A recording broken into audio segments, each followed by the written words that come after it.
Hi hello welcome back to my channel. ఎలా ఉన్నారు friends? బాగున్నారా? ఈరోజు మన వీడియోలో ఒక హెల్దీ అయిన లడ్డు చేయబోతున్నామండి. ఇది జొన్నలతో చేసిన లడ్డు. నోట్లో పెట్టుకోగానే వెన్నలాగా కరిగిపోతుందండి. ఒక్కసారి కనుక మీరు టేస్ట్ చేశారంటే అస్సలు మిస్ చేయరండి.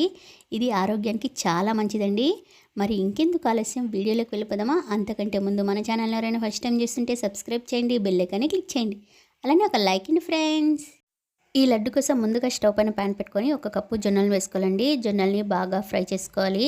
స్టవ్ ఫ్లేమ్ అనేది మీడియంలో పెట్టుకొని ఈవెన్గా మనం ఫ్రై చేసుకోవాలండి. ఇది వేగేటప్పుడు కొంచెం మంచి సువాసన అన్నది ఉంటుందండి, అంతవరకు ఫ్రై చేసుకోవాలి. మరీ ఎక్కువగా ఫ్రై చేస్తే ఇది పాప్కార్న్ లాగా అయిపోతుందండి. కాబట్టి కొంచెం మీడియం ఫ్లేమ్లో ఇది రంగు మారేంత వరకు వేయించుకుంటే సరిపోతుంది.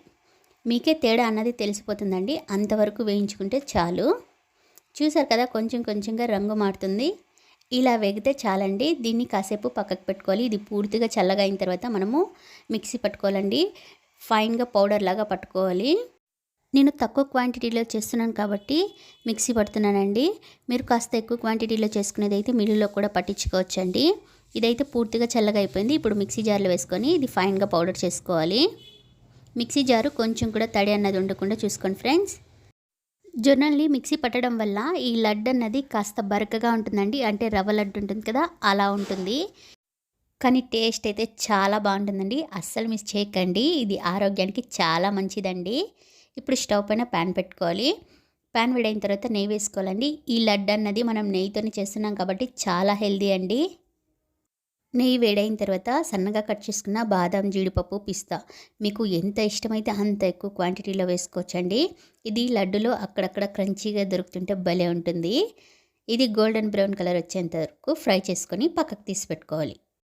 ఈ నెయ్యిలోనే మనము ఎండు కొబ్బరి పొడి అన్నది వేయించి పొడి చేసుకోవాలండి. నేనైతే ఒక 3 టేబుల్ స్పూన్ల వరకు ఎండు కొబ్బరి పొడిని వేసుకొని ఫ్రై చేసుకుంటున్నాను.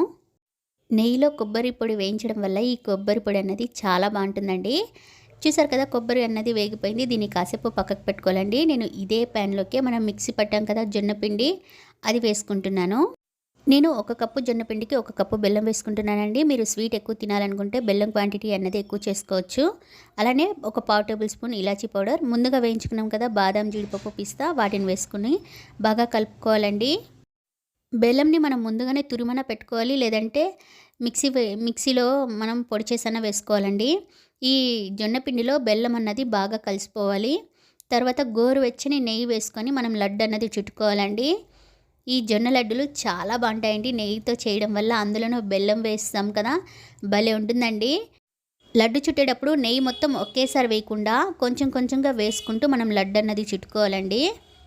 ఈ జొన్న లడ్డులు అన్నది ఇలా మనం చేసి పెట్టుకుంటే 1 వీక్ వరకు ఫ్రెష్గా ఉంటాయండి. కాకపోతే ఎయిర్ టైట్ బాక్స్లో పెట్టుకొని మనం స్టోర్ చేసుకుంటే సరిపోతుంది. చూసారు కదా లడ్డు ఎంత ఈజీగా చుట్టగలుగుతున్నామో. చాలా బాగుంటాయండి, ఆరోగ్యానికి చాలా మంచిది. అస్సలు మిస్ చేయకండి ఫ్రెండ్స్. ఇంతేనండి, హెల్దీ అయిన జొన్న లడ్డులు రెడీ అయిపోయినట్లే. ఈ వీడియో ఎలా అనిపించిందండి? నచ్చిందా? ట్రై చేస్తారా? మీకు ఎలా కుదిరిందో కామెంట్ సెక్షన్లో కామెంట్ చేయండి. ఈ వీడియో మీకు నచ్చినట్లయితే మీ ఫ్రెండ్స్ అండ్ ఫ్యామిలీ మెంబర్స్కి ఈ వీడియోని షేర్ చేయండి. మరిన్ని వీడియోల కోసం గుర్తుంది కదా, తేజ కిచెన్ వ్లాగ్స్ని సబ్స్క్రైబ్ చేయండి, బెల్ ఐకాన్ని క్లిక్ చేయండి, అలానే ఒక like and friends. Thank you for watching.